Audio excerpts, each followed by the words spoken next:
Inilah detik-detik saat militer Amerika Serikat kembali melancarkan serangan terhadap sebuah kapal yang diduga terlibat dalam jaringan perdagangan narkoba. Serangan itu dilakukan di perairan internasional Samudra Pasifik bagian timur pada Senin 29 Desember 2025. Komando Selatan Amerika Serikat atau US Southern Command mengatakan serangan tersebut menewaskan 2 pria yang berada di atas kapal.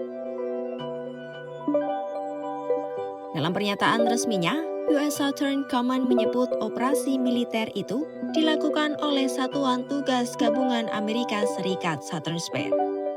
Serangan dilaksanakan atas arahan langsung Menteri Pertahanan Amerika Serikat Pete Hegseth. Kapal yang menjadi sasaran itu disebut dioperasikan oleh organisasi yang ditetapkan sebagai organisasi teroris di perairan internasional.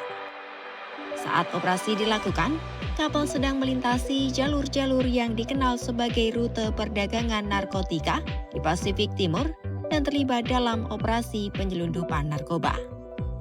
Komando Selatan AS menyatakan 2 pria yang tewas dalam serangan itu merupakan pelaku yang mereka sebut sebagai narkoteroris atau teroris narkoba. Namun hingga kini, otoritas Amerika Serikat belum merilis identitas korban maupun bukti rinci yang dapat diverifikasi secara independen terkait keterlibatan kapal tersebut dalam jaringan narkotika.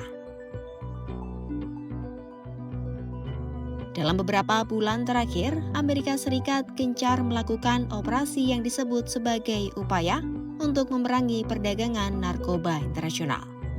AS bahkan meningkatkan kehadiran militernya di kawasan Karibia dan wilayah perairan dekat Venezuela.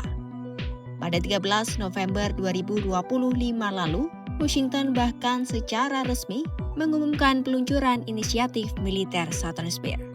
Program ini disebut bertujuan meningkatkan tekanan terhadap pemerintah Venezuela di tengah tuduhan keterlibatan dalam jalur penyelundupan narkoba regional. Pemerintah Venezuela sendiri mengecam keras langkah Amerika itu. Venezuela juga menuding Amerika Serikat menggunakan operasi pemberantasan narkoba sebagai dalih untuk memperluas pengaruh dan kehadiran militernya di Amerika Latin. Caracas juga menuduh Washington tengah berupaya menggulingkan pemerintahan Nicolas Maduro di Venezuela melalui intimidasi militer.